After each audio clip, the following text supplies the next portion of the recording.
Hello students, myself Dr. Nidhi Sharma, associate professor department of chemistry, government college Kota. आज का जो हमारा टॉपिक है वो है हाइब्रिडाइजेशन। फर्स्ट ईयर के स्टूडेंट्स के लिए है ये। इससे पहले भी 2 वीडियो हम हाइब्रिडाइजेशन पर बना चुके हैं। आज जो वीडियो है उसमें हम डिस्कस करेंगे sp3d हाइब्रिडाइजेशन, sp3d2 हाइब्रिडाइजेशन और sp3d3 हाइब्रिडाइजेशन। इसमें हम रेगुलर शेप के बारे में डिस्कस करेंगे। सबसे पहले हम लेते हैं sp3d हाइब्रिडाइजेशन। sp3d हाइब्रिडाइजेशन जैसे कि नाम से ही आपको समझ में आ रहा है कि s का एक ऑर्बिटल है और p के 3 ऑर्बिटल है, d का एक ऑर्बिटल। ये आपस में मिश्रित होकर 5 sp3d हाइब्रिड ऑर्बिटल्स बनाते हैं इक्वल एनर्जी के। इसे हम बोलते हैं sp3d हाइब्रिडाइजेशन। ये ऑर्बिटल्स जो होते हैं वो 2 तरीके के होते हैं। एक तो होते हैं इक्वेटोरियल हाइब्रिड ऑर्बिटल्स और दूसरे होते हैं एक्सियल हाइब्रिड ऑर्बिटल्स। देखिए, इनमें से जो 3 ऑर्बिटल्स होते हैं वो क्या होते हैं कि एक ट्राइंगल के तीनों कोनों पर होते हैं, एक ही प्लेन में, एक ही तल में होते हैं और वो ट्राइंगल के साथ में 120 डिग्री के कोण पर होते हैं। इन्हें हम बोलते हैं इक्वेटोरियल हाइब्रिड ऑर्बिटल्स। और इसके अलावा जो 2 ऑर्बिटल्स बचे हुए होते हैं वो होते हैं एक्सियल हाइब्रिड ऑर्बिटल्स। ये ट्रायंगल के साथ में परपेंडिकुलर बनाते हैं, लंबवत होते हैं ये। और इनकी ये इस स्ट्रक्चर को कहते हैं ट्राइगोनल बाइपिरामिडल। देखिए, यहाँ देखिए आप कि 1s ऑर्बिटल है और p के कितने हैं ऑर्बिटल? 3 ऑर्बिटल हैं और d का एक ऑर्बिटल है। d का कौन सा ऑर्बिटल है?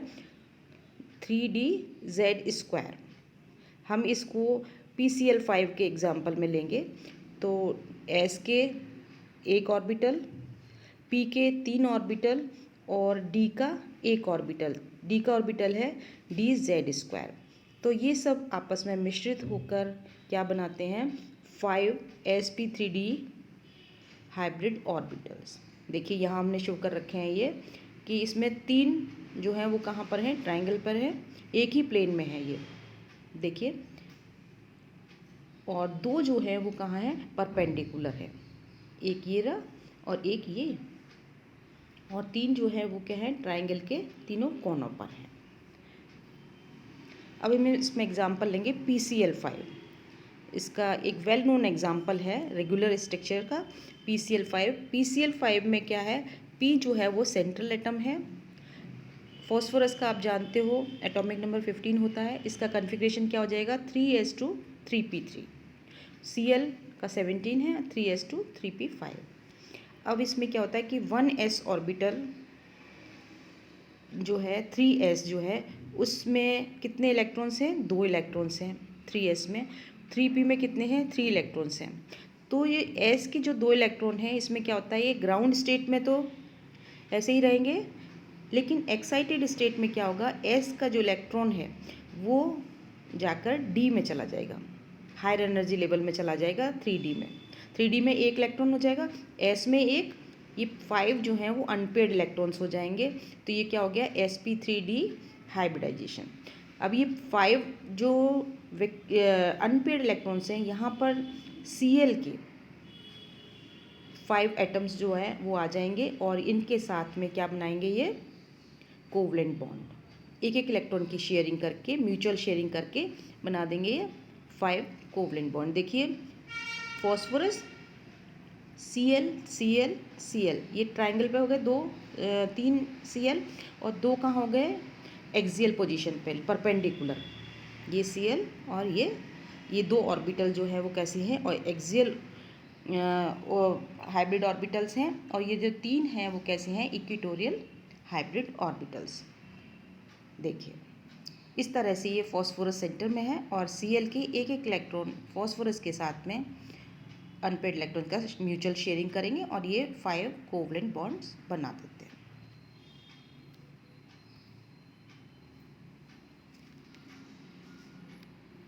अब हम लेंगे नेक्स्ट एग्जांपल जो है वो sp3d2 हाइब्रिडाइजेशन। sp3d2 हाइब्रिडाइजेशन एक s का ऑर्बिटल है, 1s ऑर्बिटल, और 3 जो है वो p ऑर्बिटल्स हैं और 2 d ऑर्बिटल्स हैं। देखिए d के कौन से ऑर्बिटल्स बॉन्ड फॉर्मेशन में पार्टिसिपेट करते हैं, ये हाइब्रिडाइजेशन में कौन से इन्वॉल्व होते हैं, dx² y -y² and dz²। ये ऑर्बिटल्स हाइब्रिडाइजेशन में पार्टिसिपेट करते हैं और बनाते हैं सिमेट्रिकल ऑक्टाहेड्रल शेप। ये जो 6 ऑर्बिटल्स होते हैं वो ऑक्टाहेड्रल के 6 कोनों पर होते हैं। जैसे एक ही प्लेन में आप देखिए, ये यहाँ देखिए 1s ऑर्बिटल है और ये p के 3 ऑर्बिटल हो गए, d के 2 ऑर्बिटल्स dx² -y² और dz²। ये यहाँ पे ऑक्टाहेड्रल शेप बना देंगे। ये देखिए, ये स्क्वायर के चारों कोनों पर एक एक हाइब्रिड ऑर्बिटल हो गया और 2 ऑर्बिटल जो है वो एबव द प्लेन और एक हो गया बिलो द प्लेन। ये चारों एक ही प्लेन में हैं। ठीक है, अब हम इसका एग्जाम्पल लेंगे। इसका वेल नोन एग्जाम्पल है SF6। SF6 में देखिए सेंट्रल मेटल एटम कौन सा है, सल्फर है। सल्फर का इलेक्ट्रॉनिक कन्फिग्रेशन क्या होता है, एटॉमिक नंबर 16, और इसका कन्फिग्रेशन क्या हो गया 3s2 3p4। यहाँ हमने शो कर रखा है ग्राउंड स्टेट। अब इसका एक्साइटेड स्टेट में क्या होगा कि देखिए s का जो एक इलेक्ट्रॉन है वो 3d में चला जाएगा और 3p में जहाँ पर 2 इलेक्ट्रॉन हैं वो भी क्या होगा, ये d में चले जाएंगे। तो इस तरह से यहाँ देखिए आप, ये जो इलेक्ट्रॉन है यहाँ चले जाएंगे। अब इसके बाद में f के एक एक इलेक्ट्रॉन के साथ में शेयरिंग हो जाएगी, म्यूचुअल शेयरिंग, और देखिए यहाँ पर एक एक इलेक्ट्रॉन f का आ गया। तो ये हाइब्रिडाइजेशन कैसा है, sp3d2 हाइब्रिडाइजेशन। इसमें देखिए आप सल्फर का SF6 का स्ट्रक्चर देखिए, एक प्लेन में स्क्वायर के चारों कोनों पर एक एक हाइब्रिड ऑर्बिटल है और 2 कहाँ पर हैं, एक एबव द प्लेन है और एक बिलो द प्लेन। ठीक है, आपको समझ में आया ये? चलिए आगे बढ़ते हैं। अब इसकी स्ट्रक्चर आप देख लीजिए, इसमें बिल्कुल क्लियर आपको दिखाई दे रहा है। सल्फर जो है वो सेंट्रल एटम है और फ्लोरीन जो है वो इसके साथ में अटैच्ड है। ये 2 जो है वो कैसे हैं, एक्सियल हैं, और ये चारों एक ही प्लेन में हैं। इनका एंगल जो होगा वो कैसा होगा, 90 डिग्री। ठीक है, नेक्स्ट हम लेंगे sp3d3 हाइब्रिडाइजेशन। sp3d3 हाइब्रिडाइजेशन, इसमें 1s ऑर्बिटल और 3p orbital, 3d orbitals. 3d orbital, d के कौन से ऑर्बिटल हैं, dxy dyz और dxz। ये ऑर्बिटल्स आपस में मिश्रित होकर 7 sp3d3 हाइब्रिड ऑर्बिटल्स बनाते हैं, which are directed towards the corner of pentagonal बाइपिरामिड।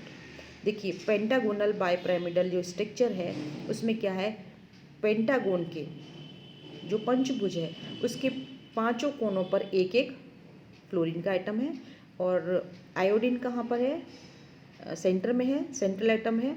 IF7 इसका एग्जाम्पल है, और 2 जो है वो क्या है, एक इसके ऊपर है और एक नीचे है। देखिए अब यहाँ पर हम देखते हैं आयोडीन की जो ग्राउंड स्टेट में है इलेक्ट्रॉनिक कन्फिग्रेशन क्या होता है, 5s2 5p5, यही होता है ना। 7 इलेक्ट्रॉन्स होते हैं आउटर मोस्ट ऑर्बिट में। तो आप देखिए यहाँ पर ये एक्साइटेड स्टेट में क्या होगा कि जो s के इलेक्ट्रॉन हैं वो कहाँ चले जाएंगे, d में चले जाएंगे, और p के जो देखिए यहाँ पर p में कितने हैं, यहाँ 2 इलेक्ट्रॉन हैं और यहाँ 2 इलेक्ट्रॉन हैं, तो यहाँ से एक एक इलेक्ट्रॉन d में चला जाएगा। यहाँ गया s का एक इलेक्ट्रॉन कहाँ चला गया, यहाँ से देखिए 5s से 5d1 में चला गया। उसके बाद में यहाँ से एक इलेक्ट्रॉन फिर चला गया d में, और इधर जहाँ पर डबल हैं पेयर्ड हैं वहाँ से क्या से हो जाएगा, ये 7 जो है वो अनपेयर्ड हाइब्रिड ऑर्बिटल्स हमें मिल जाएंगे। आप देखिए इसमें जो स्ट्रक्चर है वो कैसा होगा, इसका इस तरह का होगा, पेंटागोनल बाइपिरामिडल। इनका जो एंगल है जो ये है जो परपेंडिकुलर है इनका एंगल कैसा है 90 डिग्री है, और इनका पेंटागोनल में जो है, पेंटागोन में जो ऑर्बिटल्स हैं हाइब्रिड ऑर्बिटल, उनका एंगल क्या होगा बताइए 72 डिग्री। ठीक है, अब आप देखिए इसका स्ट्रक्चर यहाँ और भी क्लियर आपको दिखाई देगा। आयोडीन जो है वो कहाँ पर है, सेंटर में है, और एफ जो है वो पेंटागोनल के हाइब्रिड ऑर्बिटल जो है sp3d3 के पांचों कॉर्नर पर है, और दो जो है वो क्या है, एक ऊपर है परपेंडिकुलर और एक नीचे है। ठीक है, थैंक यू स्टूडेंट्स।